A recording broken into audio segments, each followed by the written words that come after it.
Thank you, Mr. Graves, and it's my pleasure to introduce our first witness, Mr. Stan Johnson, Jr.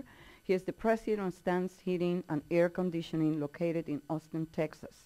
This company was founded in 1954 to fulfill the need for a high-quality HVAC service company in Central Texas. Mr. Johnson is testifying on behalf of the Air Conditioning Contractors of America. The ACCA is a group of over 4,000 air conditioning contractors. Welcome, sir. You will have 5 minutes to make your remarks.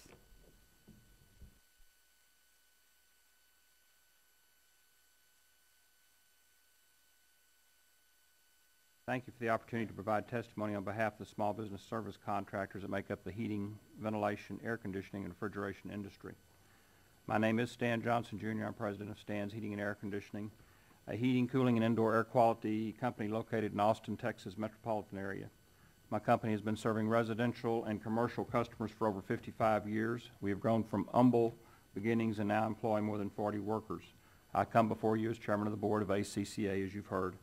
Every day, more than 4,000 ACCA member companies across the nation help homeowners, small business owners, and building managers realize the comfort and cost benefits of efficient HVACR equipment. 81% of ACCA's member companies have less than 50 employees, and 50% have less than 20 employees. My comments this afternoon summarize my written submission and focus on some of the expanded energy tax incentives passed as part of the stimulus bill and their impact on the residential and small business commercial clients of ACCA members. I hope that my testimony will help to inform future policy decisions that further assist small businesses in these trying economic times. ACCA believes that tax credits are the best way to encourage homeowners and building owners to reach and obtain higher efficiency HVACR equipment. Tax credits help soften the blow of the new equipment investment cost and shorten the payback period. I contest that 3/4, but not all, of our member companies have seen positive proof that tax credits in the stimulus package are working. The stimulus bill includes several important changes and modifications to existing tax credits for homeowners found under Sections 25C and 25D of the Internal Revenue Code. Under the old Section 25C tax credits, homeowners could only claim up to $300 for installing qualified HVAC or hot water equipment in 2009. The stimulus bill boosted the value of the 25C tax credits to 30% of the install cost up to a $1,500 cap and extended the credit through 2010. Under the old Section 25D of the tax code, a homeowner who installed a qualified geothermal heat pump through 2016 could claim a $2,000 tax credit. Geothermal systems require higher initial investment costs but run with dramatically lower operating costs.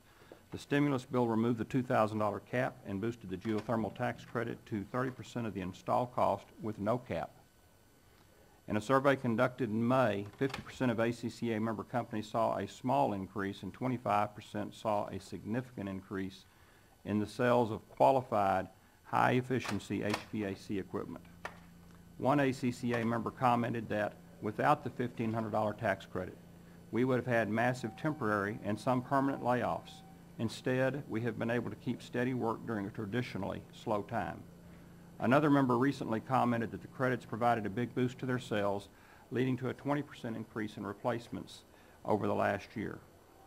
Indeed, the higher value tax credits are helping the homeowners elect to replace equipment instead of repair, as long as they can get credit. And the boost to the geothermal system tax credits has been a real home run. Interest in sales of geothermal equipment has seen a tremendous spike. My own company has seen a geothermal business go from 0% of our business in June of 2008 to over 30% of our business in June of 2009. But the gains as a result of the tax code changes in the stimulus bill have not been without unintended consequences. A seemingly small increase in the minimum SEER and EER energy efficiency qualifying standards that was made late in the legislative process has created a lot of confusion for manufacturers, distributors, contractors, and homeowners. As a result, consumer choices for some homes have become limited, making it difficult for homeowners to take advantage of the tax credits in some situations.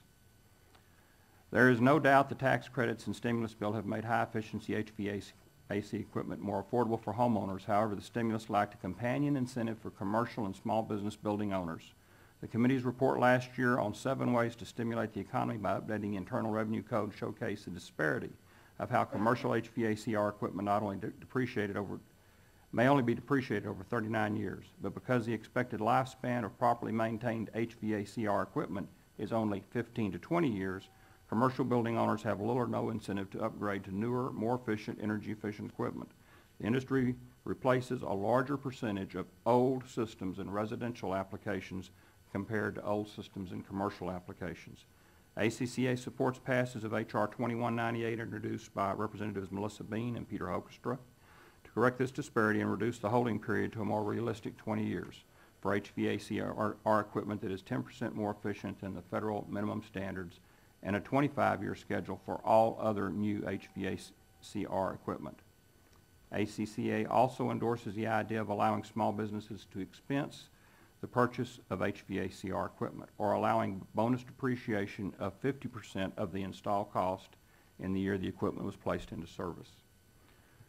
Still, another option would be to extend the residential tax credits to qualified small businesses. Many small businesses, from professional offices located in condo townhouse projects to small shopping centers, utilize the same HVAC equipment found in residential homes. But because this equipment is installed in commercial property, it cannot qualify for a tax credit. With that, I will conclude my comments and would be happy to answer any questions you may have. Thank you again for this opportunity to testify before you. Thank you,